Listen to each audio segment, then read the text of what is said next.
কৃষ্ণ শংকৰ গুৰু হৰি ৰাম।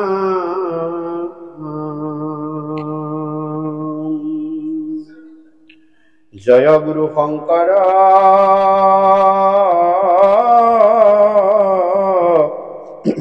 সৰ্বগুণাকৰ যাকেৰি নাহি কেউ পাম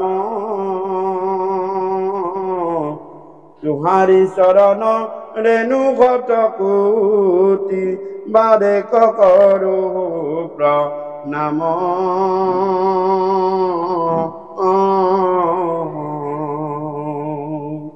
তুহাৰি চৰণ ৰেণু ঘট কোটি বাৰে কৰো প্ৰণাম।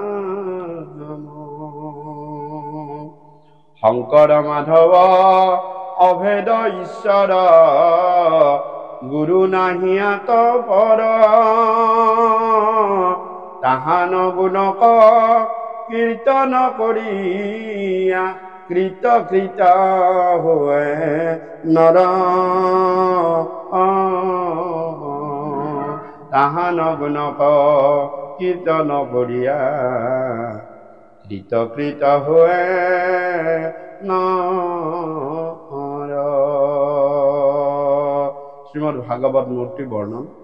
অ ৰাম বন্ধু পৰম গুৰু মহাভাগবত কৃপা কৰা কৃপাময় ধৰু চৰণত। বন্ধু পৰম গুৰু মহাভাগবত কৃপা কৰা কৃপাময় ধৰু চৰণত। প্রথম দ্বিতীয় স্কন্ধে চরণ দুতয় তৃতীয় চতুর্থে জানা হুয়ে হৃদয় নাভি দেখে পঞ্চমে ষষ্ঠে অবক্ষস্থল সপ্তমে অষ্টমে কর কমল যুগল কণ্ঠ দেখে নবমে দশমে যার তুণ্ড একাদশে ললাতে দ্বাদশে বৈল মুণ্ড হেন ভাগৱতৰ মূৰ্তি মনোহৰ তমাল সদৃশ বৰ্ণ শ্যাম কলে বৰ। বন্ধু পৰম গুৰু মহাভাগৱত কৃপা কৰা কৃপাময় ধৰু চৰণত। কৃষ্ণ শংকৰ গুৰু হৰি ৰাম। শ্রীমদ ভাগবত প্রথম স্কন্ধ প্রথম অধ্যায়। ওম নমো ভগবতে বাসুদেবায়। ওম নমো ভগবতে বাসুদেবায়। ওম নমো ভগবতে বাসুদেবায়। ওম নমো ভগবতে বাসুদেবায়। পদ মঙ্গলাচরণ। হে রাম জয় জয় কৃষ্ণ কৃপা ময় মহেশ্বর যার আজ্ঞা ক্ষীরে বহে ব্রহ্মা হরি হর।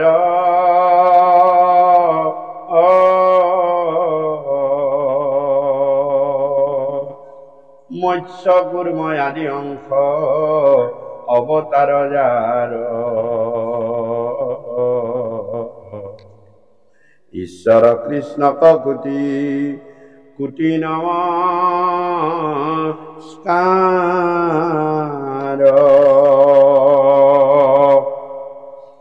হে রাম নমো নমো মধুমুর রিপু মহা হরি অন্তে জুয়ুতময়াতি হোয়ে যাক স্মৰি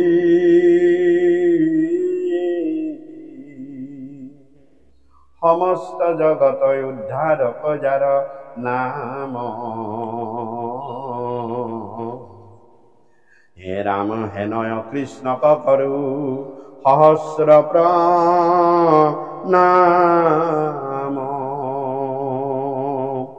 প্ৰভু ভগৱন্ত ভক্তৰ নৱনিধি হৰি স্মৰণে আৰম ভৰহু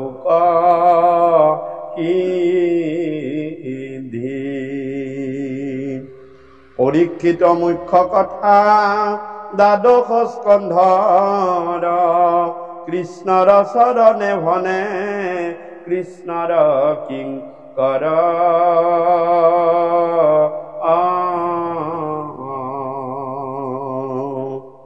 অৰাম প্ৰথম স্কন্ধৰ পৰা দ্বাদশ পৰ্যন্তে কহিলা ৰাজাত মহা মুনীন্দ্ৰ মহন্তে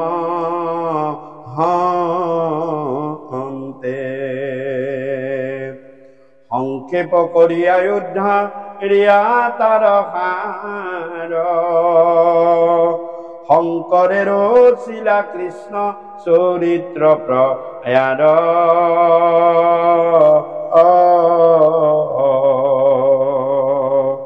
অৰাম সংক্ষেপ কৰি অযোধ্যা ৰিয়া তাৰ সাৰ শংকৰে ৰচিলা কৃষ্ণ চৰিত্ৰ প্ৰয়াৰ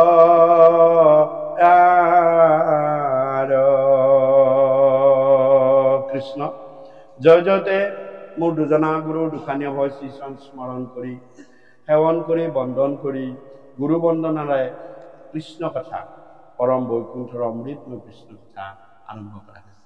আমাৰ মহাপুৰুষীয় পৰম্পৰাত এটা ডাঙৰ বস্তু আছে। প্ৰভু ভগৱন্ত ঈশ্বৰ কৃষ্ণৰ ওচৰ পাবলৈ মোৰ কৃপালু গুৰুৱে কৈছে যে 4টা ষ্টেপ লাগিব, 4টা ষ্টেপ, তেতিয়াহে ভগৱন্তক পাব। সেয়া হৈছে প্ৰথম গুৰু। সেইকাৰণে প্ৰথম গুৰু বন্দনা কৰা হ'ব। তাৰপিছত দেৱ লাগিব। কিন্তু ভাগৱতত দেৱ মূৰ্তি কি? যে ভাগৱতখনেই কৃষ্ণদেৱৰ সাক্ষাৎ বাংময় স্বৰূপ মূৰ্তি। গতিকে আমি পিছৰ পৰ্যায়ত দেৱ বন্দনা কৰিছো, অৰ্থাৎ ভাগৱতৰ মূৰ্তি বৰ্ণনা কৰিছো। হে কৃষ্ণদেৱৰ হে বন্দনা, অন্য দেৱ দেৱীৰ বন্দনা নহয়। আৰু তৃতীয় পৰ্যায়ত কৈছে নাম কি বস্তু? যে নাম হৈছে জগতৰ কলিযুগত সুমংগল স্বৰূপ বস্তুটোৱে হৈছে নাম। ভগৱন্তৰ নামে কলি যুগত একমাত্ৰ মংগলময় বস্তু। আপুনি তাৰ প্ৰমাণ চাব পাৰে। যেনেকুৱা যে মই আজি এটা বেয়া কাম কৰিম, কাৰোবাক মাৰিম, কাৰোবাক গালি দিম, কিন্তু মই প্ৰথমতে কৃষ্ণ নামটো লৈ কৰিম। আপোনাক ইন্দ্ৰিয়বিলাকে সেই কামটো কৰিব নিদিয়ে। হয় তোমাক ইন্দ্ৰিয়ই নিদিয়ে, নহলে ভগৱন্ত পুৰুষে যিজনক তুমি প্ৰহাৰ কৰিম বুলি ভাবিছা কৰবাৰ পৰা কৰবালৈ সেইদিনা কৰবালৈ টানি লৈ গুচি যাব। আৰু নহয় তোমাক ইন্দ্ৰিয়বিলাকে কৰিব। সেইকাৰণে মোৰ কৃপালু গুৰু জনাই ভাগৱতৰ 2য় স্কন্ধৰ প্ৰথম শাৰীতেই কৈছে জয় জয় কৃষ্ণ যাৰ স্মৰণ মংগল, যে ভগৱন্তৰ নাম স্মৰণ কৰাটোই মংগল। ইন্দ্ৰিয়বিলাক সষ্টম হৈ যায়, কৃষ্ণ এবাৰ বুলিব। শিৱও কৈছে পাৰ্বতী, হে পাৰ্বতী, নামটো অহাৰ লগে লগে মোৰ পিছৰখিনি ম বুলি ক'ব নেকি? ৰা বুলি কোৱাৰ পিছতেই ম বুলি ক'ব নেকি? মই সাৱধান হ'বলগীয়া। চাওক ইমান শক্তি নামৰ। গতিকে মাধৱ মহাপুৰুষে কৈছে, আমি যুগলত গাই থাকো জগ জীৱন ৰাম, জগ জীৱন ৰাম ঐ, জগতৰ সুমংগল তোৱা গুণ নাম, জগ জীৱন ৰাম গতিকে জগতৰ মাংগলিক বস্তু যদি কলিযুগত এটা আছে, এয়া হৈছে কৃষ্ণ নাম, ৰাম নাম। এয়াহে মাংগলিক, বাকীবিলাক চব অমংগল স্বৰূপ। নামেহে তোমাক মংগল কাৰ্যলৈ টানি নিব পাৰিব। গতিকে তৃতীয় পৰ্যায়ত আমি কৰিছোঁ মংগলাচৰণ। এয়া যে পাঠ হ'ল মংগলাচৰণ। মংগলাচৰণত এষাৰি কথা কৃপালু গুৰুৱে কৈছে, প্ৰভু ভগৱন্ত ভকতৰ নৱনিধি। শুদ্ধভাৱে বিশ্বাস কৰক যে ভগৱন্ত পুৰুষ হৈছে ভকতৰ কাৰণে নখন ভঁৰাল, নৱনিধি। নিধি মানে হৈছে ভঁৰাল। কুবেৰক যেতিয়া লক্ষ্মীক সুধিছে, হে লক্ষ্মী, দেৱতাসকলৰ কাৰণে যাৰ গাত দৈবিক গুণ আছে তাৰ ধন ভঁৰালী কাক দিছা? কুবেৰক কিমানখন ভঁৰাল দিছা? বোলে মই প্ৰভু স্বামী মই 8খন ভঁৰাল দিছো। অষ্টনিধি বুলি কয়, কুবেৰৰ অষ্টনিধি 8খন ভঁৰাল আছে। তেতিয়াহ'লে মই মোৰ ভকতৰ কাৰণে 9খন ভঁৰাল ৰাখিম, এখন ভঁৰাল বেছি কুবেৰতকে। যি দৈবিক গুণ সম্পন্ন তেওঁৰ কাৰণে 8খন ভঁৰালহে কুবেৰৰ শক্তি। কিন্তু ভগৱন্তই কৈছে মোৰ ভকত হোৱা, মই তোমালোকক এক পাত চাবি বেছি দিম। আৰু সেই পাত চাবি কি জানেনে? আপোনালোকৰ কোচতেই থাকে নৱধা ভক্তি। ভক্তি সেইকাৰণে নৱধা, 9 পাত চাবি আছে, 9খন ভঁৰাল আছে। তুমি তাৰে যি পাত চাবি নোলোৱা, শ্ৰৱণ কীৰ্তন অৰ্চন বন্দন দাস্য সকীৰ্ত বন্দন বিষ্ণুত কৰি থব দেহ অৰ্পণ, এই 9খন চাবি। যি পাত চাবিৰে তোমালোকে খোলা ভগৱন্তৰ ভঁৰাল, সেই বস্তুৱে ভগৱন্ত পুৰুষে দিয়ে। 9টা ভঁৰাল, 9 পাত চাবি, নৱধা ভক্তি। সেইবিলাক ভক্তিৰ আচৰণ, অৰ্থাৎ চাবি কোচাটো আমাক গুৰুৱে দিছে। আমি তাৰ পৰা যিকোনো এপাত চাবি লৈ বোলে মই সেৱনেই কৰিম, কাৰ নিচিনা? উদ্ধৱৰ নিচিনা মই একো নকওঁ, নাম গান নাগাওঁ। নাৰদৰ নিচিনা মই নাম গাই নুপুৰো। নাৰদে কীৰ্তন কৰিছিল, উদ্ধৱে কি কৰিছিল? সেৱা কৰিছিল। যে মই নাম গাব নেজানো, আক্ষৰিক জ্ঞান মোৰ নাই, মই গুৰু ভকতৰ সেৱা কৰিম। বছ, ভগৱন্ত তাতো সন্তুষ্ট। মই আত্মনিবেদন কৰিছো, মোৰ দেহটোৰ সকলো কাৰ্য কৰ্ম ধৰ্ম সকলো ভগৱানক অৰ্পণ কৰিম। সেইও এটা আত্মনিবেদন বলিয়ে কৰিছিল। গতিকে চাওক, এয়া ভগৱন্ত পুৰুষৰ নামৰ মহামহিমা।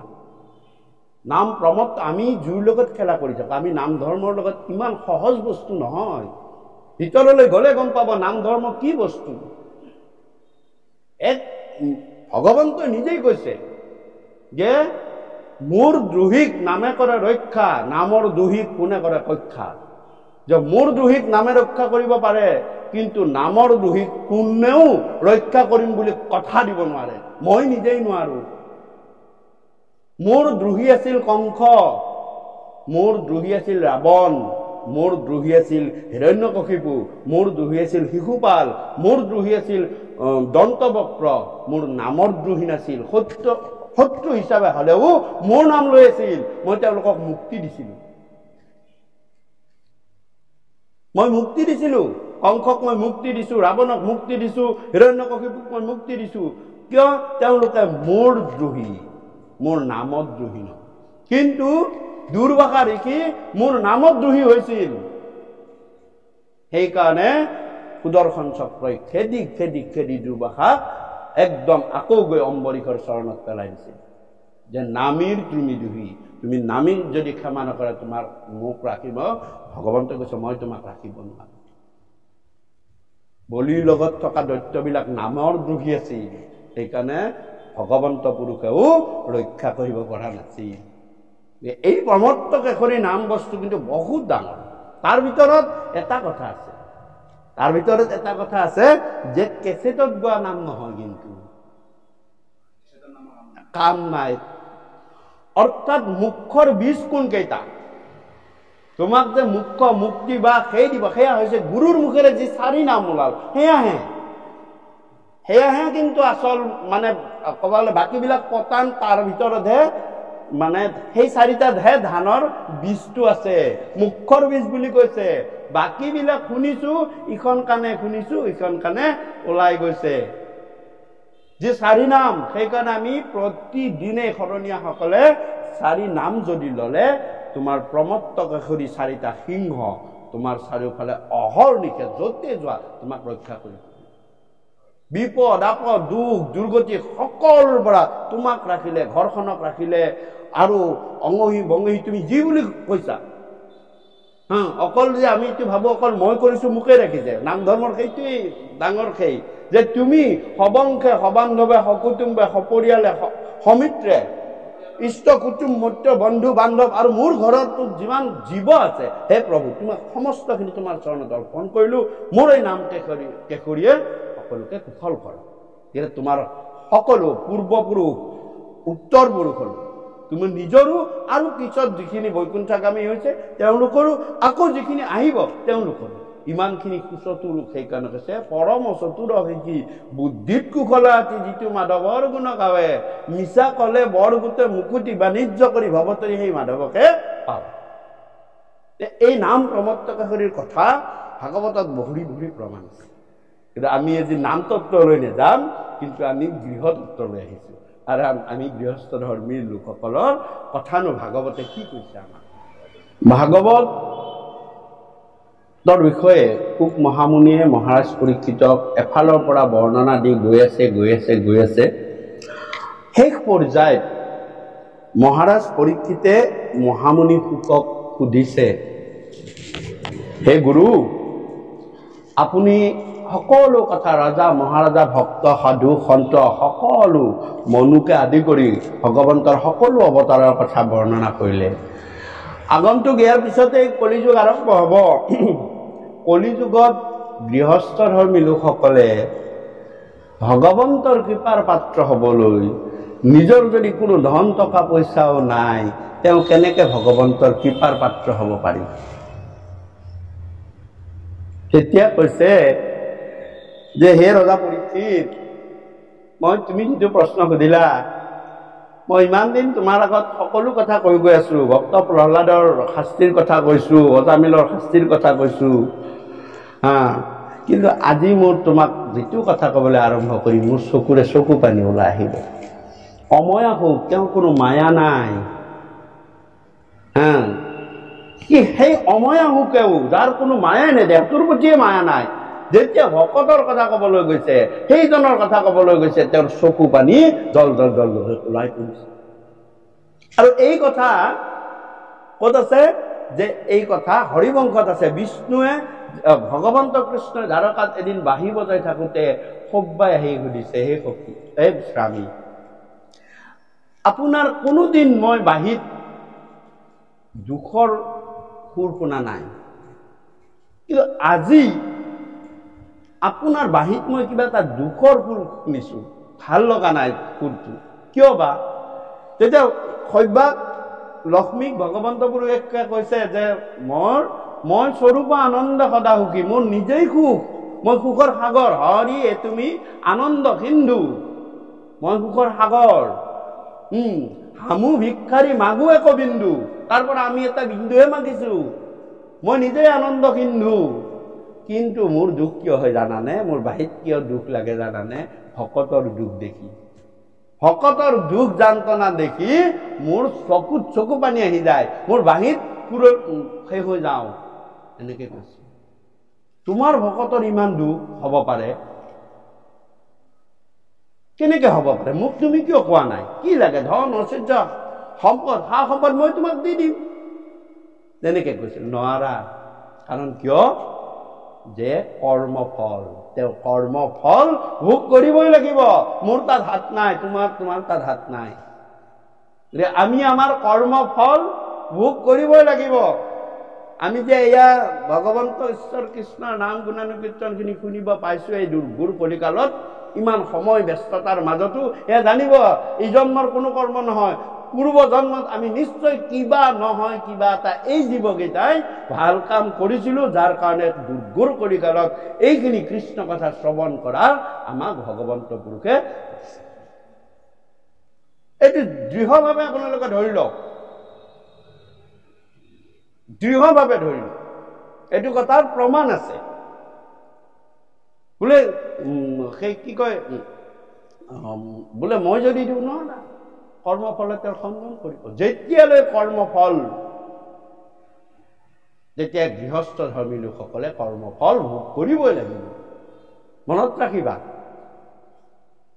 এইটো এটা ডাঙৰ কথা। আপোনালোকে গৃহ শব্দটো চাওকচোন, অলপ বাপজনাই কৈছে যে আমাৰ গৃহত, গৃহস্থ গৃহ, গৃহ শব্দটো চাওকচোন। গত ৰিকাৰ হ, ঋকাৰ অৰ্থ ঋণী কি থাকিল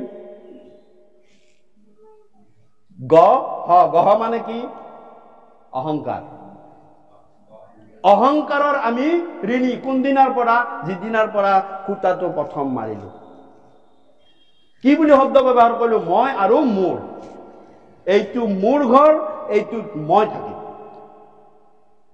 ইয়াক কি বুলি কয় অহংমম ভাৱ আনকি যশোদায়ো কৰিছিল মই যশোদা মোৰ পুত্ৰ স্বামী ব্ৰজৰো হবে অধিকাৰী আমি হেন অহম্মম সদায় কৰো যাহাৰ মায়ক উপজীৱ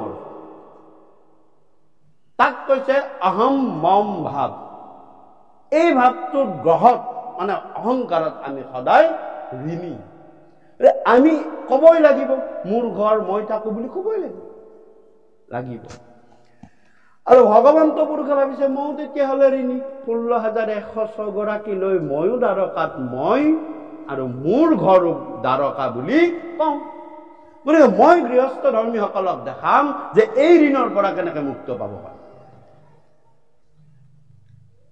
এই ঋণৰ পৰা কেনেকে মুক্ত পাব পাৰি এয়া মই গৃহস্থ ধৰ্মীসকলক দেখাম গোটেই বিপ্ৰদামোদৰ আখ্যান্তিৰ মূল উদ্দেশ্য সেইটো তত্ত্ব সেইটো যে আমাক গৃহস্থসকলক দেখাইছে আমি গৃহস্থ ধৰ্মী লোকসকলে এই গৃহ অহম্মম ভাৱটোৰ পৰা কেনেকে মুক্ত হ'ব পাৰে আৰু ভগৱন্ত পুৰুষে চিলেকশ্যন কৰিছে যে মই অৰ্থাৎ আমাৰ গৃহস্থ ধৰ্মী লোকসকলৰ গৃহত ভকতৰ বৈষ্ণৱৰ পদধূলি নপৰালৈ তোমাৰ গৃহ ঋণৰ পৰা তুমি মুক্ত হ'ব নোৱাৰা এইবোৰ আমাৰ নহয় আপোনাক ক'ব ভগৱন্তৰ কৃপাতহে এইখিনি হৈছে আহক অৰ্থাৎ ভকতৰ পদধূলি পৰিব লাগিব তেতিয়াহে তুমি গৃহৰ এই অহম্মম ভাৱটোৰ পৰা মুক্ত হ'ব পাৰিবা স্বয়ং বৈকুণ্ঠ য'ত ভগৱন্ত পুৰুষ থাকে স্বয়ং লক্ষ্মীযত থাকে ভগৱন্তই ভাবিছে মই মোৰ গৃহলৈ এনেকুৱা ভকত এজন আনিম যাৰ খাইবে খুন্তিবে নাহিকে একোকে বস্ত্ৰহীন শৰীৰত এক বুলি তিনিটা চিকাৰ মোৰ বৈকুণ্ঠখন পবিত্ৰ হ'ব চাওক বৈকুণ্ঠ পবিত্ৰ হ'ব কাৰ পদধূলিৰে ভকতৰ পদধূলিৰে কোন ভকত খাইবে খুন্তিবে নথকা একেবাৰে বস্ত্ৰহীন শৰীৰত চাওক চিলেকশ্যন ভগৱন্তৰ জনকক যদি আনে মোক দেখি সকলোৱে ৰজাকে আনা ধৰিব বিভীষণক যদি আনে লংকাৰ সোণৰ ৰজা অনা সকলোৱে সেইটোৱে ভাবিব যে ধনী ভকত আহিলেহে মোৰখন ভাল পাব মই এনেকুৱা যে ভকত আনিম যাৰ খাইবও নাই খুন্তিবাও নাই যে কৰ্ম দুখত দুখী হৈ আছে মই তেওঁক সহায়ো কৰিব পৰা নাই সংসাৰো পাতিছে গৃহস্থও কৰিছে আনি মই মোৰ বৈকুণ্ঠখন পবিত্ৰ কৰা গোটেই ভাগৱতৰ সেই স্কন্ধ সেই আখ্যানটোৰ মূল উদ্দেশ্য আমাক দেখাইছে সেই গৃহ শব্দটোৰ কথাটো মই কৈ দিলো গত ঋকাৰ আৰু আপোনালোকে বিশ্লেষণ কৰিছে চাব আপোনালোকে অহংকাৰৰ ঋণী হয় নে নহয় মই মোৰ শব্দটোতে আমি তাত ব্যৱহাৰ কৰোঁ নে নকৰোঁ কিন্তু কৰিব লাগিব গতিকে ইয়াত কৈছে যে মোৰ কৃপালু গুৰুৱে আৰম্ভ কৰিছে দামোদৰ বিপ্ৰাগ আখ্যান অৰ্থাৎ চকুত চকু পানী ওলাইছে সুক মহামুনিৰ কথাখিনি আৰম্ভ কৰোঁ হিৰাম প্ৰেমে পুলকিত নয়ন সজল মাতিলা কৃষ্ণ কস্মৰী পঢ়িবু বিচিত্ৰ শুন পৰীক্ষিত কৃষ্ণ কথা কৰ্ণ ভৰি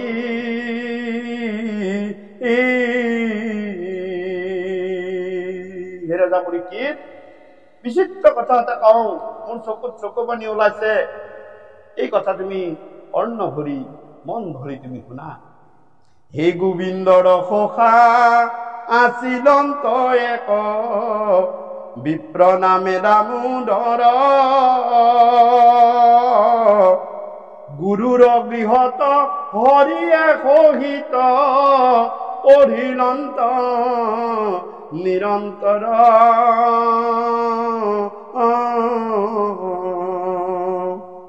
ইন্দ্ৰিয়ৰ সুখ বিষয়ৰ মত ভৈলা বিপ্ৰবীৰ পতি মহাজিতেন্দ্ৰিয় নায়িকা মুকুধ সদায়ে ব্ৰহ্মত মতি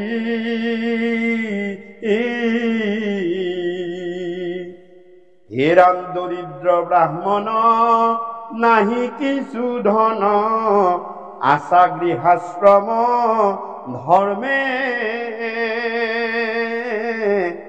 কতু নমাগন্ত তথাপি জিয়ন্ত মিলে যেন নিজ কৰ্মে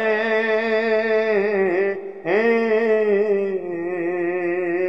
ৰাজন গোবিন্দৰ অতি প্ৰিয় এজন বন্ধু আছিল একেলগে পঢ়িছিল সন্দীপনী মুনিৰ ওচৰত তেওঁৰ নাম আছিল দামোদৰ আৰু সেই দামোদৰ মহা ধীৰ স্থিৰ মহা পৰম জ্ঞানী বেদজ্ঞ আৰু সদায় ব্ৰহ্মত মতি দি থাকে গতিকে ব্ৰহ্ম চাৰিবিধ এবিধৰ লগত আই মাতৃসকলে প্ৰতিদিনেই খেল কৰি থাকে গতিকে মনত ৰাখিব এক নম্বৰ হৈছে অন্ন ব্ৰহ্ম আপোনালোকে যেতিয়া সিদ্ধ কৰিব যায় সেয়া আমাৰ ভাত ৰন্ধা বুলি কয় আচলতে ভাত ৰন্ধা নহয় সেয়া ব্ৰহ্মযজ্ঞ তাত আপুনি কাণত যদি মোবাইল লৈ লৈ যদি অন্ন সিদ্ধ কৰে কাণত যি কথাই নাহক সি তাত গৈ ব্ৰহ্ম সিদ্ধ হৈ যাব তুমি যে ভাল কথা শুনিছা গতিকে তোমাৰ ভাল ভক্ত তাতে যাব ল'ৰা ছোৱালীক কৈছে যে 10টা তুমি টিউটৰ দিয়া গাত দিয়া সি ভাল হ'ব নোৱাৰে মাকে শুদ্ধ বাবদ ভাত এসাঁজ বনাই খোৱা অট'মেটিক ভাল হৈ গুচি যাব কেতিয়াও নকৰিব ব্ৰহ্মকে দৰকাৰ হলে যে মই এঘণ্টা সময় কাৰো লগত কথা নাপাতো ফোনৰ চুইচ অফ কিয় মই সেইখিনি সময়ত যজ্ঞ কৰিম কি যজ্ঞ অন্ন ব্ৰহ্ম যজ্ঞ বাকি দাইল চাইলৰ কথা মই নকওঁ কিন্তু অন্ন ব্ৰহ্ম বুলি কৈছে যে সাৱধান এই অন্ন ব্ৰহ্মৰ পৰা আমাৰ শৰীৰত যিয়ে সেই অন্ন ব্ৰহ্ম ল'ব সপ্ত ধাতুৰ সৃষ্টি হয় অস্থি হাড় মেদবিলাক চৰ্বি মজ্জা হয় তেজ হয় ৰস হয় তক্ক ছাল হয় আৰু বীৰ্য হয় এই সপ্ত ধাতু কৰ পৰা সৃষ্টি হয় অন্নৰ পৰা অন্ন শুদ্ধ হলে এই সাতবিধ অট'মেটিক শুদ্ধ হৈ যাব আৰু তেতিয়া তোমাৰ কৰ্মেন্দ্ৰিয় বিলাকে তোমাৰ শুদ্ধ কাম কৰিবলৈ যদি তুমি বেয়া ভাৱটো তাত দি দিয়া কোন এটা চলাই থাকিলে কি ভাৱত কি কথা কয় কোনে একো গম নাপায় খং উঠিব পাৰে তোমাৰ হাঁহি উঠিব পাৰে তোমাৰ কিন্তু ঈশ্বৰ তত্ত্ব ভাৱটো নাহিব তোমাৰ ধীৰ স্থিৰ হ'ব তুমি নোৱাৰিবা চঞ্চল হৈ থাকিব লাগিব গতিকে তুমি কি কৰা বন্ধ কৰি এঘণ্টা সময় মই অন্তত কাৰো লগত কথা নাপাতো ভগৱানক চিন্তা কৰি ভগৱানৰ প্ৰসাদ হিচাপে কৰো 2 নম্বৰ হৈছে শব্দ ব্ৰহ্ম এয়া যে মই কৰি আছো শব্দ ব্ৰহ্ম সিদ্ধ কৰি আছো মই এতিয়া মই জানো ফোনৰ চুইচটো অন কৰি ৰাখিছো নাই আপোনালোকে চাব পাৰে অফলাইনত আছে কোনো ধৰণৰ বাহিৰা ধৰণৰ কথা মোৰ তাত আহিব আমি যেতিয়া নাম লওঁ তেতিয়া আমি ফোনৰ চুইচটো অফ কৰিছো সকলোৱে জানে প্ৰায় মানুহে ক'বলৈ 1 ঘণ্টা সময় নুখোলা কিয় যে বাহিৰা কথা যাতে আমাৰ কাণত নপৰে একে কথা আপোনালোকে অন্ন সিদ্ধ কৰে আমি শব্দ ব্ৰহ্ম সিদ্ধ কৰি আছো ব্ৰহ্মই হয় এইটো নাদ ব্ৰহ্ম বুলি কয়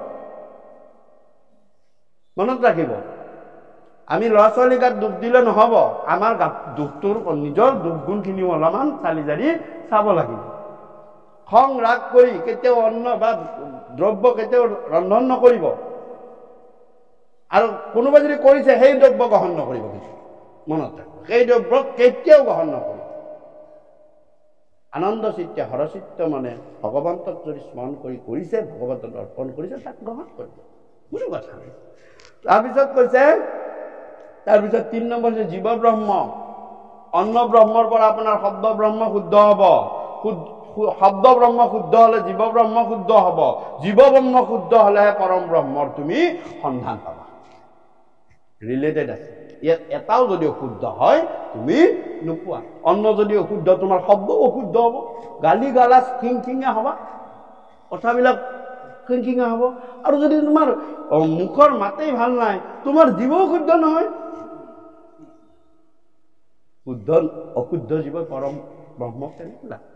গতিকে ইয়াতো কৈছে যে সেই বিপ্ৰই ব্ৰহ্মতমতি সদায় সদায় শুদ্ধ ব্ৰহ্মৰ কথা চিন্তা কৰি থাকে। মহা জিতেন্দ্ৰিয় শুদ্ধ ব্ৰহ্মৰ কাৰণে তেওঁ ইন্দ্ৰিয়বিলাকক জয় কৰিব পাৰিছে। মই ক'লো নহয় বেয়া কথা নুশুনো, মোৰ কাণখনক মই জয় কৰিলো, মই সেইখিনি সময়ত শুদ্ধ সত্য ভাৱত থাকিম, মোৰ ইন্দ্ৰিয়বিলাকক মই জয় কৰিলো, মই কণ্ট্ৰল কৰি ললো। কিন্তু আমি যেতিয়া মনৰ কণ্ট্ৰল হওঁ তেতিয়া আপোনাক মনে তলং বলং কৰাই য'তে ত'তে ঘূৰাই ফুৰাব। কিন্তু আমি যদি মনক কণ্ট্ৰল কৰো তেতিয়া মনত ৰাখিবা তুমি জিতেন্দ্ৰিয় হৈ যাবা। তোমাৰ মতে মন চলিব। তুমি মনৰ মতে চলা কাৰণে যেনেকুৱা এটা উদাহৰণ দিওঁ, কিছু সংখ্যক ভকত বৈষ্ণৱে 5 মিনিট সময়ত পায়খানাত বহিলে 3 বাৰ উঠা বহা কৰে। তাৰমানে 1.5 মিনিট মানকেহে কণ্টিনিউৱাছ বহি থাকিব পাৰে, তাত নোৱাৰে। মোক নিজে আহি কৈছে। কিন্তু সেই মানুহজনে চকত বহি যেতিয়া ভাগৱত কথা শুনি যাব 3 ঘণ্টা সময় নন ষ্টপ বহি থাকিব পাৰে। কথাটো চাওক, আপুনি তেতিয়াই মন কৰক, যিটো মানুহে 5 মিনিট সময় তাত বহি থাকিব নোৱাৰে, সেই মানুহটোৱে 3 ঘণ্টা সময় ভাগৱতৰ পৰা উঠি আহি মোক কয়, বাপ এটা ডাঙৰ প্ৰমাণ পালো। বোলো কি হ'ল? মই 5 মিনিট সময় বহিব নোৱাৰো, কিন্তু আজি মই 3 ঘণ্টা সময় কেনেকে বহি থাকিব? এয়া হৈছে তুমি মনক কণ্ট্ৰল কৰে বহি থাকা। কাৰণ পৰমাত্মাৰ কথা কৈ আছে, পৰম ব্ৰহ্মৰ কথা কৈ আছে। তোমাৰ ব্ৰহ্মই তোমাক হেঁচা মাৰি ধৰিছে মনটো। তোমাৰ দ্বাৰা নহব, এইবাৰ মোৰ দ্বাৰা তুমি। আৰু যেতিয়া তুমি তাত বহি থাকিবা, ইন্দ্ৰিয়বিলাকে তোমাক উঠাই উঠাই পঠাই দিয়া, মনটোক চঞ্চল কৰি পেলাই, সহ্য গুণ নাইকিয়া কৰি পেলাই। চাওক, একেটা মানুহ একেটা বাস্তৱ ক্ষেত্ৰত এইটো বস্তু হয় নে নহয়? নিজে মানুহ আছে, মই প্ৰেক্টিকেলি মানুহৰ নাম হিচাপে মই ক'ব পাৰো কৃষ্ণ। গতিকে তাক মহাজিতেন্দ্ৰিয়, কেৱল ব্ৰহ্মতমতি আৰু একমাত্ৰ দেৱ তেওঁ বিষ্ণুকহে জানে। বিষ্ণুক বাহিৰে তেওঁ কাকো নাজানে। প্ৰথম যিদিনাই ভগৱন্ত পুৰুষ সন্দীপনী মুনিৰ আশ্ৰমলৈ ৰথত উঠি দাদা বলভদ্ৰৰ লগত একেলগে আহিছে,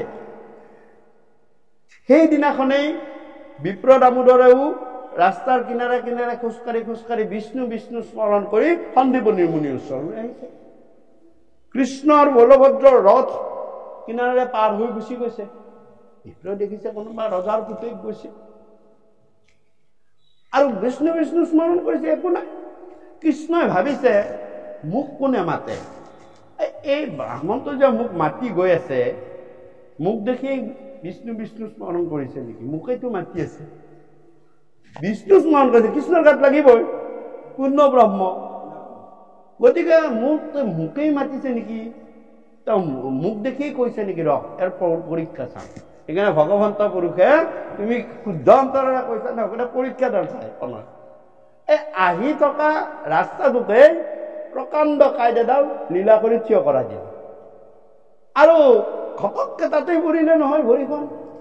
যেতিয়া পৰিলে তেতিয়া সেই আতুৰ হৈ বিষ্ণু বিষ্ণু স্মৰণ কৰি তাতে বহি দিলে। সেইবাৰ কিন্তু ৰথৰ পৰা জাপ মাৰি দাদাকক কৈছে, দাদা তুমি দাৰুকৰ সৈতে গুৰুৰ আশ্ৰমলৈ যোৱা, মোক কোনোবা কাতৰ ভকতে মাতিছে, মই যাব লাগিব। এইবুলি দৌৰ মাৰি কিছু দূৰ পিছুৱাই দেখিছে হয় বহি আছে, বিষ্ণু বিষ্ণু স্মৰণ কৰিছে। তেতিয়া কৈছে যে হে ব্ৰাহ্মণদেৱ, মোক চৰণখন দিয়ক, মই আপোনাৰ কাঁইটডাল উলিয়াই দিম। মই কাঁইট উলিয়াবলৈ মোৰ জন্ম সকলোৰ পৰা, মই কাঁইট খুচিবলৈ নহয়, চৰণখন দিয়ক। তেতিয়া কৈছে নাই নাই নাই নাই, মই মোৰ চৰণ নিদিওঁ, মই দৰিদ্ৰ ব্ৰাহ্মণ এজন, কিবাকে মই আহিছো, যদি গুৰুৰ কৃপা হয় তেতিয়া যদি পঢ়িম। মই দৰিদ্ৰ ব্ৰাহ্মণ, তুমি দেখিছো অলপ আগতে ৰথত গৈছা, তোমাৰ দেখে কয় তুমি ৰজাৰ ল'ৰা কোনোবা, আৰু মই হৈছো ব্ৰাহ্মণ, মই তোমাক চৰণ নিদিওঁ।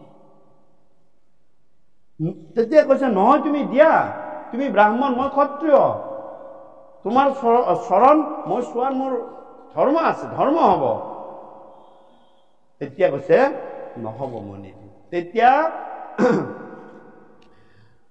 ভগৱন্ত পুৰুষে এটা শব্দ ব্যৱহাৰ কৰিছে যে তুমি নিদিয়া, তোমাক মই সখা বুলি মাতিছো, মোক দিয়া। কি বুলি মাতিছে? সখা।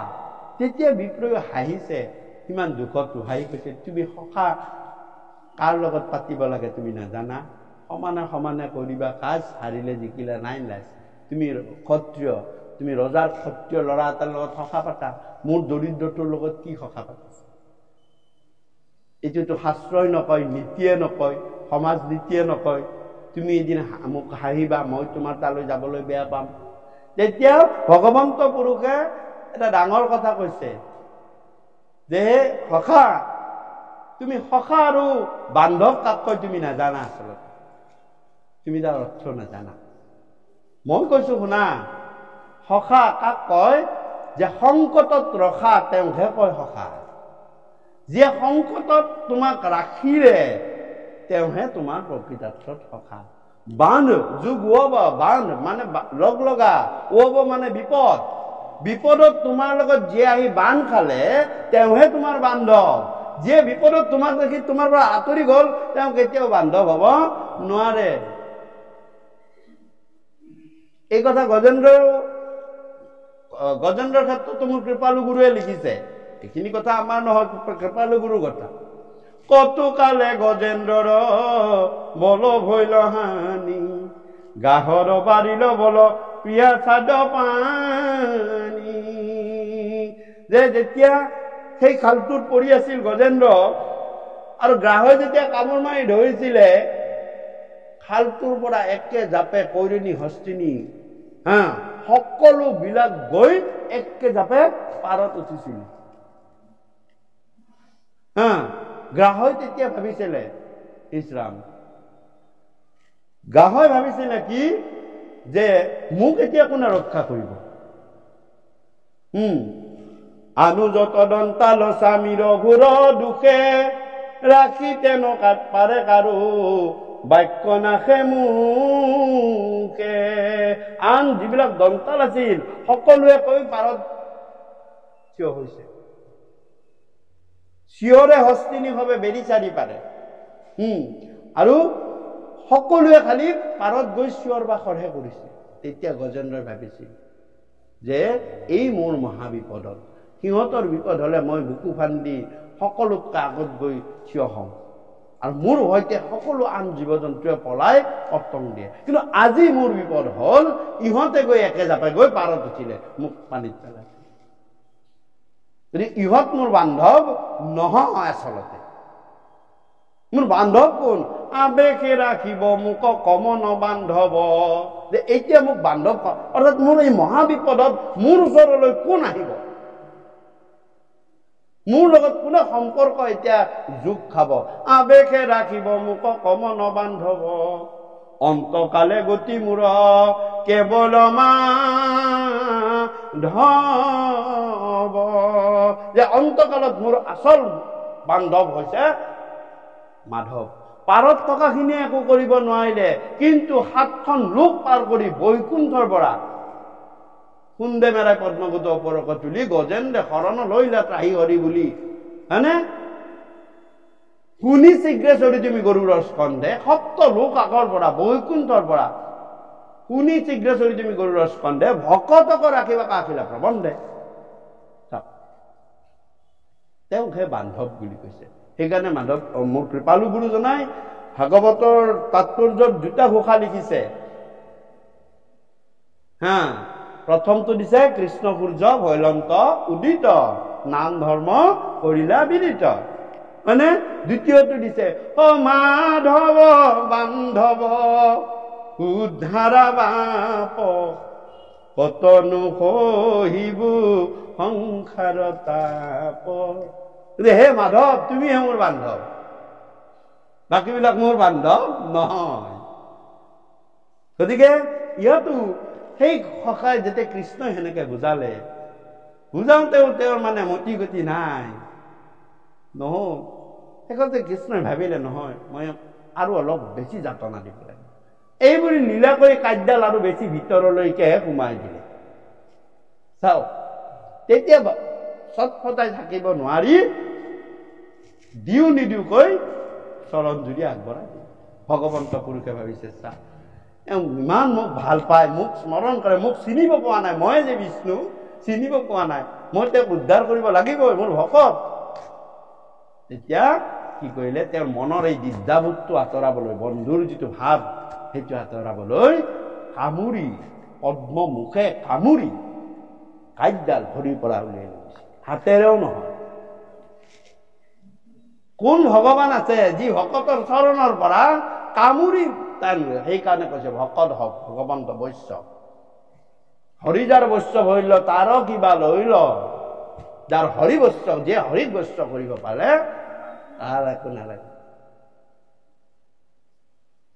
পূৰ্ণ কাম ৰাসলীলাৰ তত্ত্ব শেষত লিখিছে, সেই শাৰীটো এইটো, পূৰ্ণ কাম হৰি বহিলা ভকতৰ বৈষ্ণৱ, হৰি হৰি বুলি তাৰা কহিলো ৰহস্য। ৰহস্য সেইটোৱে ৰাসলীলা। গুৰুৱে শাৰীত লিখিছে যে পূৰ্ণ কাম হৰি, তেওঁক কোনো বস্তুৱে তেওঁক একো কৰিব দিবলৈ নোৱাৰে। তেওঁ যদি কিবা এটা লাগে বুলি ক'লে তেওঁ অপূৰ্ণ হৈ আছে। তাৰমানে আমাক টকা পইচা লাগে বুলি কৈ থাকো কাৰণে আমি অপূৰ্ণ। আমাক কিবা বস্তু লাগে বুলি কোৱা মানে তুমি অপূৰ্ণ। তুমি যদি কোৱা মোক আয়ু লাগে, তুমিও অপূৰ্ণ। ভগৱন্ত কৈছে মোক একো নালাগে, মই পূৰ্ণ পাম, কিন্তু মই তথাপিও এটা বস্তু বিচাৰো, সেইটো হৈছে প্ৰেম সহিত ভক্তি। মই তাৰেহে আকলোৱা, সেইটো যদি দিয়া দিব পাৰা, নহলে মোক বাকী ধন সম্পদ অস্থাৱৰ একোৰে মোক দিব নোৱাৰে। আৰু ৰাসত গোপীসকলে হাতত এসোপামান প্ৰসাদ চসাদ লৈ যোৱা নাছিল, ধন সম্পদ একো লৈ যোৱা নাছিল, প্ৰেম ভকতি হৃদয়ত লৈ গৈছিল। সেইকাৰণে গুৰুৱে একেবাৰে শেষত কৈছে যে পূৰ্ণ কাম হৰি ভৈলা ভকতৰ বৈষ্ণৱ, ৰাম ৰাম বুলি তৰা কহিলো ৰহস্য। ৰাসলীলাৰ ৰহস্য সেয়াই, বেলেগ আৰু তাৎপৰ আৰু একো তত্ত্বৰ কথা নাই। লক্ষ্মীনাথ বেজবৰুৱাই বৰ ধুনীয়াকে লিখিছে এইটো বিতৰ্কত, বহুত সময়ত বহুত বিতৰ্ক হৈছে ৰাসলীলা হৰমোহনৰ ওপৰত। ধুনীয়া লিখিছে যে বেলেগ আৰু আমি কি কম, তেওঁ নিজে কৈ থৈ গল। গতিকে চাওক, ভগৱন্তক অধীন কৰিবলৈ চেষ্টা কৰে। আৰু তেতিয়া কাঠডাল উলিয়াই আনিলে, আনি দুয়ো পদ বজাৰো তাতে সোমালে। কথা হল, এতিয়া কৰ্ম দুখ কেনেকে লাগিলে? কৰ্ম দুখ, এই যে দুখ পালে, কিহৰ কাৰণে দুখ পালে? নিজৰ ভগৱন্তৰ সখা একেলগে আৰু 10টাই কব। আজিও যদি তেনেকুৱা হয়, কোনোবা এজন ভাল মিনিষ্টাৰৰ, মুখ্যমন্ত্ৰীৰ বন্ধু এজনৰ যদি এনেকুৱা অৱস্থা হয়, 10টাই কব যে তোৰ ইমান দুখ, তোৰ লগত বোলে একেলগে পঢ়া, এবাৰ নাযোৱা কেলে, কিবা এটা চাকৰি বাকৰি হ'ব, কব নে নকব? কব। আৰু বিপ্ৰয়ো একেলগে পঢ়িলোহে, বন্ধুহে ই মোক। গতিকে তেওঁৰ কিন্তু দুখটো কৰ্মফলৰ, পূৰ্ব জন্মত মানে আগতে ভগৱন্ত পুৰুষৰ সেই কৰি আহিছিল। কিন্তু এইটো গুৰুৱে লিখিছে পিছৰ চোৱাটো যে কি হৈছে, তেওঁ অকল বিষ্ণু ভক্ত, বিষ্ণুক বাহিৰে তেওঁ আন কাকো নাজানে। তেওঁ বৈষ্ণৱ ব্ৰাহ্মণ সেই অঞ্চলত সেইজনে আছে। বাকী যিবিলাক বৈষ্ণৱ ব্ৰাহ্মণ আছে তেওঁলোকে কি কৰে, আনুবিপ্ৰগণে তন্ত্ৰ মন্ত্ৰ জানে, নানা দেৱ সেৱা কৰে,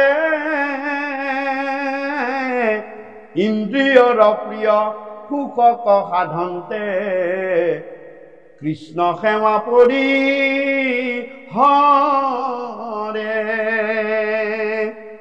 এহে পুনু বিপ্ৰ পৰম পণ্ডিত, নকৰন্ত কতো সেৱা,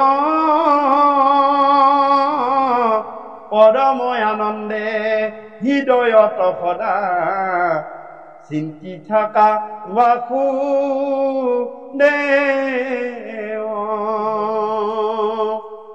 হে ৰাম কুৎসিত বসন অংগ পৰিধান, নাহি পাতনে তো ধুতি, তৈল তাম্বুল নাহি পৰিচয় মাটিতে থাকন্ত কুতি হাতয়াত দিন অন্তৰে কিবা অৰন্ত অন্ন ভোজন আপোন ইচ্ছায়ে মিলে দেবে তাক নকৰা আংক যতন হেনয় দৰিদ্ৰ বিপ্ৰ দামোদৰ হে মহাদিজ ধৈৰ্য হাৰ লোকে দেখৈ দুখ অৰাম তান মহাসুখ মনত আছে অপাৰ কৃষ্ণ কৃষ্ণ আৰু এই বিপ্ৰই আন কোনো দেৱ দেৱীক সেৱা নকৰে অকল বিষ্ণুক জানে বিষ্ণু ভক্ত বৈষ্ণৱ ব্ৰাহ্মণ আন বিপ্ৰ গলে নিজৰ ইন্দ্ৰিয়ৰ সুখৰ কাৰণে আন দেৱ দেৱীক সেৱা পূজা কৰি টকা পইচা অৰ্জন কৰিছে আৰু ইন্দ্ৰিয়বিলাকক মানে ভোগ দিছে ইন্দ্ৰিয় ভোগ দিছে এওঁ কৈছে মই ইন্দ্ৰিয়ক জয় কৰিছো এওঁ জিতেন্দ্ৰিয় তেওঁলোকে ইন্দ্ৰিয়ৰ অধীন ইন্দ্ৰিয় যিটো কৈছে সেইটো কৰিছে এওঁ কিন্তু ইন্দ্ৰিয়ক জয় কৰিছে এওঁ জিতেন্দ্ৰিয় আৰু কৈছে যে তেওঁ আনে দেখৈ দুখ কথা হলে সেইটোৱেই আনে দুখ দেখিলে কিন্তু নিজে সুখ মানে নামসিংহৰ 5টা গুণৰ ভিতৰত এটা গুণ হৈছে সেইটো বহলাই ব্যাখ্যা কৰিলে অলপ সময় লয় মই তথাপি এটা গুণৰ কথা কওঁ যে আমি যে নাম বস্তু লওঁ নহয় আমি যে নাম বস্তু লওঁ গুৰু প্ৰদত্ত সেই নাম বস্তু যেতিয়া সিংহৰ এটা গুণ আছে আপোনালোকে চাব নেশ্যনেল জিঅ'গ্ৰাফিটো চাব নেটতো চাব সিংহৰ 5টা গুণ আছে সেই নামৰ 5টা গুণৰ লগত সিংহৰ 5টা গুণ মিলে তাৰে এটা গুণ হ'ল যে অৰণ্যত যেতিয়া আন জীৱ জন্তুবিলাক শুই থাকে একমাত্ৰ সিংহ জাগি থাকে আৰু যেতিয়া অৰণ্যত আন জন্তুবিলাক জাগি থাকিব সিংহ শুই থাকিব এইটো সিংহৰ গুণ নামৰ গুণ কি যে যেতিয়া আমি ব্ৰহ্মাকে আদি কৰি সকলো জীৱই মায়া সজ্জাত শুই থাকো নাম চৈতন্য জাগ্ৰত হৈ থাকে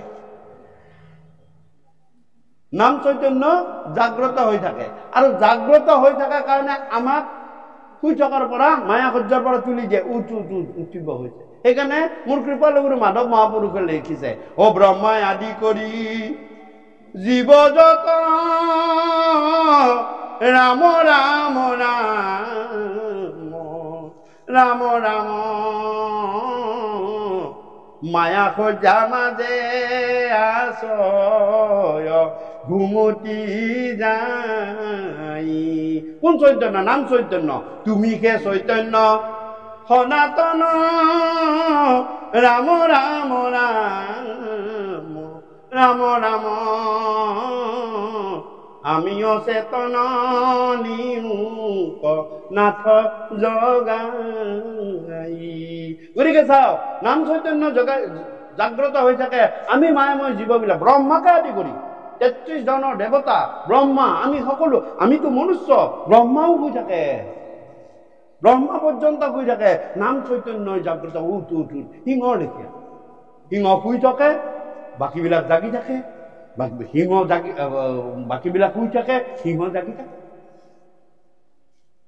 চাওক এয়া নামৰ এটা গুণৰ পৰা আনে দেখৈ দুখ যে বেলেগ বিলাকে দুখ দেখে কিন্তু তেওঁ স্বৰূপানন্দে সদা সুখী তাৰ ভিতৰত আনন্দ তত্ত্ব আছে এয়াই মোৰ সুখ মোৰ হৃদয়ত ভগৱন্ত পুৰুষৰ যদি চৰণ আমি স্থাপনা কৰি ল'ব পাৰিলো তোমাৰ দুখেই নাই আনন্দ স্বৰূপ তত্ত্ব এবাৰ উপলব্ধি কৰিছো আৰু তোমাৰ সকলো দুখ ভগৱন্ত পুৰুষে মুখ বাকি লৈ ল'ব কোনো দুখ হ'ব তোমাক নিদিয়ে কুন্তীয়েও কৈছিল সেইকাৰণে যাবৰ সময়ত ভগৱন্ত পুৰুষে সুধিছিল এই পেহী কিবা ঘৰ লাগে যদি কোৱা মই যাওঁ আৰু বহুত দিন তোমালোকৰ লগত থাকিবি হে কৃষ্ণ তুমি যদি যাবলৈ বিচাৰিছা আৰু মোক বৰ দিবলৈ বিচাৰিছা, এই পৃথিৱীৰ যত যিমান দুখ আছে মোৰ মাথাৰ ওপৰত দি দিয়া। তেতিয়া কৃষ্ণ হাঁহিছিলে, ই সকলোৱে মোৰ পৰা সুখ সম্পত্তি ঐশ্বৰ্য বস্তু বিষয়ভাৱ মাগে, তুমি দেখোন সংসাৰত দুখ পৰা মাগিছা পেহী। কাৰণ বোলে নহয়, মোৰ ল'ৰাকেইটা যেতিয়া দুখত আছিলে, বনত গৈ আছিলে, অহৰ্নিশে মই তোমাকে ভাবি আছিলো, তুমিহে ৰক্ষা কৰিব পাৰিবা। এতিয়া মোৰ ল'ৰা যেতিয়া ৰজা হ'ল, মই ৰাজমাতা হলো, এতিয়া সেই তুমি যাব ওলাইছা মানে প্ৰতিক্ৰিয়া তুমি মোৰ মনৰ পৰা আঁতৰ হৈ যাবলৈ ওলাইছা। তাক বেছিকে দুখ দিয়া, মোক দুখ দিয়া, যাতে মই তোমাক ঘনাই ঘনাই ঘনাই ঘনাই মাতি থাকিব পাৰো। আমি পাহৰি থাকো, নাম চৈতন্য জাগ্ৰত হৈ থাকে, গৈ আছো নাম চৈতন্য কবে, এওঁৰ নাম স্মৰণ কৰাবৰ সময় হৈছে, অলপ আগত বিপদ আছে, মস্ত এটা শিল এটা থিয় কৰাই দিলে, উজত মাৰি দিলে, কৃষ্ণ নামটো আহি গল, তোমাৰ বিপদটো বাচি। বিপদ আছে, ভগৱন্তই কৈছে যে বিপদ আছে, মই জানো। ভগৱন্তই তোমাৰ প্ৰতি কি কৰিলে, যে কৃপা কৰিলে। কাৰণ সেই বিপদৰ পৰা তুমি ৰক্ষা কৰা লগে লগে টানি, মই কলো নহয় নাম অহাৰ লগে লগে টানি, তাকে নকৰি যদি উশাস কৰিলা, উশাসটো কাৰ শব্দ, ৰাক্ষসৰ শব্দ, দৈত্যৰ শব্দ। কি বুলিব লাগে, কৃষ্ণ বুলিব লাগে, নাম বুলিব লাগে, কৃষ্ণ কৃষ্ণ কৃষ্ণ। তেতিয়া তোমাৰ অলপ আগতে ডাঙৰ বিপদ এটা আছিলে, তোমাক ৰখাই দিলে। এয়া হৈছে নামৰ প্ৰভাৱ। নাম চৈতন্য চব গম পাই থাকে। আমাৰ মতে যিটো হৈছে সেয়া মনত ৰাখিব, ভগৱন্তৰ কৃপা। ভগৱন্তই কৃপা কৰাৰ কাৰণে আমি ইয়াতে একত্ৰিত হব পাৰিছো। আৰু যিটো নহল এইটো মানিবা, ভগৱন্তৰ ইচ্ছা তোমাৰ ভালৰ কাৰণে। ভগৱন্তই ইচ্ছা কৰিছে, এইটো হব দিব নোৱাৰি, ইয়াৰ অমুক এইটো হলে অমুক অমুক অমুক অমুক বিপদ হব, তোমাৰ ভালৰ কাৰণে সেইটো ভগৱন্তই কলে। আৰু ভগৱন্তৰ যদি ইচ্ছা নহব, তুমি কৰিবা সাধ্য নাই। আৰু যিটো হল সেয়া ভগৱন্তই তোমাক কৃপা কৰিলে, যিখিনি হৈছে তাকে কৈছে পৰম সন্তুষ্টি। যদি তুমি আত্মতুষ্টি লাভ কৰিবলৈ আছা, এই দুটা কথাত তুমি মন দিয়া, তেতিয়া তুমি সন্তুষ্টি। হল হয় প্ৰভু তোমাৰ কৃপাতে হৈছে, নহল হে প্ৰভু মোৰ ভালৰ কাৰণে তুমি নকৰিলে, মই কি কৰিম, বেলেগ চাবিয়ে নাই এইবিলাক। আৰু এনেকুৱা ধৰণৰ বিপ্ৰ আছিল, অকল বৈষ্ণৱ ব্ৰাহ্মণ। আৰু তেওঁৰ সুশীলা নামৰ এগৰাকী মানে ভাৰ্যা বিয়া পাতিছে, ল'ৰা তিনিটা হল। হেৰাম তানে বিবাহিতা মহাপতিব্ৰতা, আচন্ত তান ব্ৰাহ্মণী, দৰিদ্ৰ স্বামীক সেৱন্তে অধিক, বিষ্ণু ৰাত্ৰি বিষ্ণু বুদ্ধি ৰাত্ৰি দিনী, শৰীৰৰ ক্ষুধা সদায়ে নখন্দে, কৃষ ভৈলা সবে কাঁহি, দৰিদ্ৰ দুখক তাৰিবা কপতি, স্বামী কবু লীলা যাই। কিন্তু আমি এই দৰিদ্ৰ দুখ, দৰিদ্ৰ নাৰায়ণ ভগৱ এই বিপ্ৰৰ কাৰণে কিয় আহিল, মই সেইখিনি কথালৈ আগবাঢ়িছো হৰিবংশৰ পৰা। আৰু ইয়াত কৃপাল গুৰুৱে এইখিনি লিখিছে যে এটা দিনত সন্দীপনী মুনিয়ে বেদৰ শ্লোক, যৰ্জুবেদৰ শ্লোক এটা মানে মুখস্থ লৈছিল।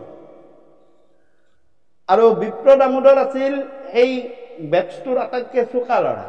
তেওঁক ক'লে যে তুমি প্ৰথমতে দিয়া। কিন্তু ভগৱন্তৰ লীলা চব ভগৱন্তই কৰাই তাৰমানে। সেইদিনা বিপ্ৰ দামোদৰে শ্লোকটো পাহৰি যোৱাত সন্দীপনী মুনিয়ে খং উঠিল, বোলে তুমি শাস্তি পাব লাগিব, তুমি চকা ল'ৰাটোৱে যদি নোৱাৰিলা তুমি চাই দিয়া, তোমাক আজি শাস্তি দিম, আমাৰ স্কুলৰ যিটো। আৰু তাৰপিছতে কৃষ্ণৰ পাল। কৃষ্ণ ক'লে বাৰু কি নোৱাৰিলে তুমি কোৱা। যাৰ মুখৰ কথাই বেদ, যাৰ বেদ ৰচীয়তা, তেওঁ ভকতক যেনে সখীয়াটো আজি মোৰ আজি দুখ পাব নহয়। মই যদি তেওঁ লগি যাওঁ, চোৰ যিমানে সৰহ হ'ব কিলৰ তাকৰ হ'ব, কম কিল পৰিব চোৰ জয়। গতিকে ময়ো কি কৰোঁ, গুৰুক কয় যে ময়ো নোৱাৰো। এয়া চা ভকত বন্ধু বান্ধৱৰ প্ৰতি তেওঁ জানিও কি কৰিলে, নেজানো বুলি ক'লে। নেজানো বুলি কৈ লৈ গ'লে বলভদ্ৰ হাঁহিলে, তেওঁ পক্ষ লৈ ল'লে। বলভদ্ৰ হাঁহিছে যে কৃষ্ণই নাজানো বুলি ক'লে, কাৰণ বলভদ্ৰৰ মনত আছে শ্লোকটো। পিছত বলভদ্ৰই কৈ দিলে, অংশ অৱতাৰ তেওঁ কৈ দিলে, অনন্ত অৱতাৰ কৈ দিলে। তেতিয়া ক'লে যে আৰু তোমালোকৰ শাস্তি, বোলে শাস্তি অন্য নাই। আজি আমাৰ গৃহত তুমি গুৰু মাতৃ তোমালোকে গৈ সোধা, যি কৰ্ম আছে তাকে কৰিব লাগিব। গ'ল দুয়ো কৃষ্ণৰ লগত, যাই গুৰু মাতৃক ক'লে যে গুৰু মাতৃ আজি গৃহত কি কৰ্ম আছে, আমাক শাস্তি হিচাপে তাকে গুৰুৱে কৰিব, আমি কৰোঁ দিয়ক। তেতিয়া ক'লে যে মই সকলো গৃহকৰ্ম ইতিমধ্যে শেষ কৰিছোঁ, কিন্তু বৰষুণৰ বতৰ, আমাৰ ঘৰত আজি শুকান খৰি নাই, তোমালোকে পাৰিলে মোক দুমুঠি শুকান খৰি আনি। এইটো কথা গুৰুৱে লিখিছে, চাব দেই। আৰু এই লিখাৰো অৰ্থটো আছে। তেতিয়া কৃষ্ণ আৰু দামোদৰ দুয়ো যাব ল'লে। ভিতৰৰ পৰা গুৰু মাতৃয়ে মাতে, ৰবাচোন ৰবা, এই ভৰ দুপৰীয়া এখন যাবা, তাত গৈ তোমালোকৰ ভোক লাগিব নহয়।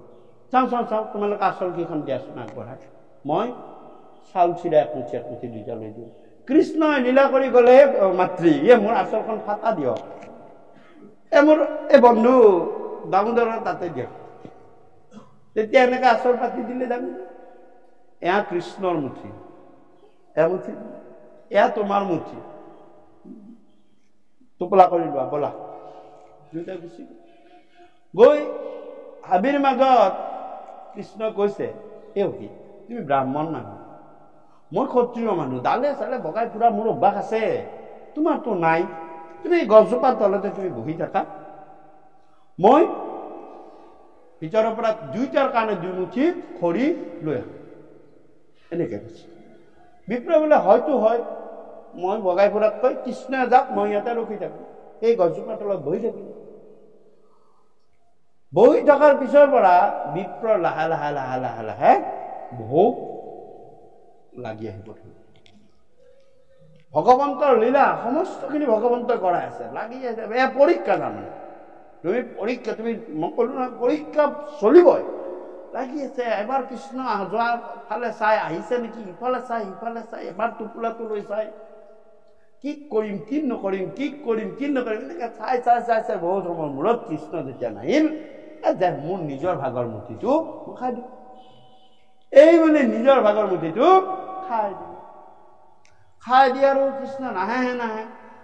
এতিয়া আধা পেটি হ'ল নহয়, সম্পূৰ্ণ ভোকত থাকিব সহজ। আপোনালোকে গম পাব যিখিনি আউসী একাদশীত থাকে, যে সম্পূৰ্ণ ভোক যেতিয়া মাথাত উঠিব আৰু ভোক নালাগে। ভোক যেতিয়া আমাৰ ভোক মাথাত উঠা বুলি কয়, আৰু ভোক নালাগে। ৰাতি 10টা-11টা বজাতো খাব পাৰিম। কিন্তু এই যেতিয়া আধা পেটি, অলপো নহয়, আধা খালো আধা নাখালো, এইটো ভোক সহ্য কৰা বিৰাট টান। খাদ্য নহলে নাই, ইফালে খাদ্য আছে, কৃষ্ণৰ ভাগটো আছে, ইফালে আধা খোৱা হৈছে, থাকে নাই। এই কৃষ্ণৰ মুঠিও খাই, যেই কৃষ্ণৰ মুঠি খাই দিলে, লগে লগে কৃষ্ণ খৰি দুমুঠি লৈ ধচকে বিপ্ৰৰ ওচৰত পেলাই দিছে। পেলাই দি এইটো কথা কোৱা নাই, কি চাউল চিৰা মুঠি দিয়া, এইটো কোৱা নাই। অন্তৰ্যামী ভগৱন্তই চব জানে যে মোৰ মুঠি খাই পেলালে। 1 নম্বৰ কথা। 2 নম্বৰ কথা, আজিলৈ এনেকুৱা এজন ভকত নাই যাক নেকি ভগৱন্ত পুৰুষে বস্তু খুজিছে। দেৱ দেৱীয়ে সপোনত হ'লেও দেখা দি মোৰ তাত অমুকটো দিবি, মোক তাত অমুকটো দিবি, কিন্তু আজিলৈ এজন ভকত বা আমাৰ এজন কওকচোন যে মোক ভগৱন্ত সপোনত দেখাইছে, মোক 1 কেজি দিবি। ভগৱন্তই তুমি ভগৱন্তক সপোনত দেখিলে তোমাৰ মুক্তিয়ে, তোমাৰ কামে নাই আৰু, তোমাক কৃপাই কৰিলে। গতিকে তেওঁ যদি খোজে তেওঁ অপূৰ্ণ, তেওঁ খোজে যদি প্ৰেমৰ ভক্তি, ভগৱন্ত পুৰুষে তেওঁক নকলেও সখী চালমুঠি দিয়া। কিন্তু বিপ্ৰৰ এটা দায়িত্ব আছিল, তেওঁ স্বীকাৰ কৰিব লাগে, দেউকী তোমাৰ একমুঠি চাউল মই খাই দিলোঁ। কেতিয়াবা নহয় কেতিয়াবা মই তোমাক এই চাউলৰ মুঠি ভাতটো মাৰিম দিয়া। কিন্তু নকলে, সেইটোৱে বিপ্ৰৰ কৰ্ম দুখ। বিপ্ৰই কি কৰিলে? সেই মুঠিটো, শুকান মুঠিটো কান্ধত তুলিলে। কৃষ্ণই কৃষ্ণৰ মুঠি ললে, লৈ যেই গুৰুৰ গৃহমুখী যাবলৈ ওলাল, বিপ্ৰৰ জীৱনলৈ দৰিদ্ৰ নামান কাল অন্ধকাৰ নামি আহিল। সেই গুৰুৱে লিখিছে, বাট বৃষ্টি নামি আহিছিল। মনত আছে নে সখী? কিয় সুধিছে? সেইদিনা সেই মুহূৰ্তত তোমাৰ সেই এক মুঠিৰ ধাৰ লাগিছে। স্বয়ং অনন্ত কোটি ব্ৰহ্মাণ্ডৰ মালিক যাৰ লগত আছে, কৃষ্ণৰ জীৱনলৈ অহা নাই। কাৰ জীৱনলৈ আহিছে? বিপ্ৰৰ জীৱনলৈ আহিছে। চাওক, এক মুঠি চাউল, সেইকাৰণে কৈছে ভাই বঞ্চা, ভাতৃ বঞ্চা, মিত্ৰ বঞ্চা, সৌহৃদ বঞ্চা, এক কিলো নলবা। মনত ৰাখিবা, তাৰ হিচাপ তুমি দিবই লাগিব। স্বয়ং ভগৱন্ত কৃষ্ণৰ সখা হৈও তেওঁ কৰ্মদোষত বন্দী হৈ গল। সেই মুহূৰ্তৰ পৰাই বিপ্ৰৰ জীৱনলৈ আহি গল দৰিদ্ৰ নাৰায়ণ, কাল ধুমুহা। গুৰুৰ সন্দীপনী মুনিয়ে বিচাৰি নিলে বাৰু, কিন্তু কৃষ্ণ হাততে আছে। কৃষ্ণৰ একো অহা নাই, কৃষ্ণ কোৱা নাই। কৰ্ম দুখ, কৰ্ম ফল। সেই মুঠি যেতিয়ালৈ নিদিব, বিপ্ৰই কেতিয়াও মুক্তি নাপায়। তাৰমানে সেই কৰ্ম দুখত বন্দী। লক্ষ্মীয়ে দিছে, কৰ্ম দুখে কাঢ়িছে।